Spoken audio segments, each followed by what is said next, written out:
Hello बच्चों, let's read this question. So the question says, explain the circumstances under which non-cooperation movement was withdrawn. ऐसे कौन से circumstances थे जिनमें non-cooperation movement withdrawn किया गया.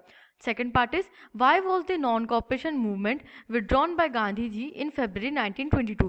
February 1922 में non-cooperation movement क्यों withdraw किया गया? Explain the reasons. Let's see the key concept. So the key concept is non-cooperation movement. Non-cooperation movement was launched in January 1921 and withdrawn in 1922.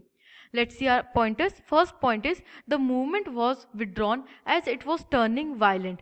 The Chora Chori Gorakhpur, a peaceful demonstration, turned into violent clash. More than 20 policemen were killed.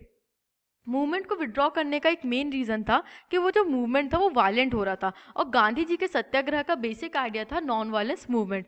Chaura Chauri एक district है गोरखपुर में, तो चौरा चौरी में गोरखपुर की place में एक peaceful demonstration में clash हो जाता है विद द पुलिस और उस क्लैश की वजह से 20 पुलिसमैन मर जाते हैं, दे वर किल्ड. और इस वायलेंट इंसिडेंट के बाद गांधी जी जो नॉन कॉपरेशन मूवमेंट है उसको विड्रॉ करते हैं. Second part is, Gandhi ji Satyagrahis need to be trained properly before they would be ready for mass movement. अब गांधी जी को फील हुआ कि हम मास मूवमेंट तो कर रहे हैं बट हमने प्रॉपर ट्रेनिंग नहीं दी है about the non violent movement. So satyagrahi को प्रॉपरली ट्रेन करना पड़ेगा कि वो इस मास मूवमेंट को लीड आउट करें.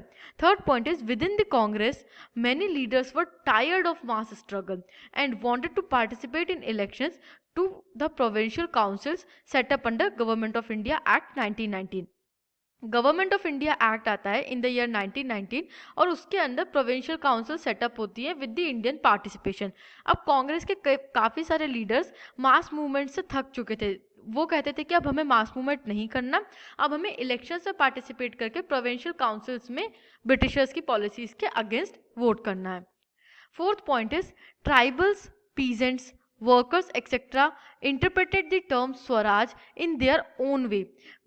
Many such values were not approved of Congress. अब जो डिफरेंट सोशल कम्युनिटीज थी like tribals, peasants and workers, उन सब ने इंटरप्रेट किया स्वराज को अपने तरीके से और ये जो वैल्यूज थी ऑफ द सेल्फ इंटरप्रिटेशन ये कांग्रेस को अप्रूव्ड नहीं थी. इस वजह से भी मास मूवमेंट जो था नॉन कॉपरेशन मूवमेंट उसको विड्रॉ किया गया. I hope you understood this question. Thank you and best of luck.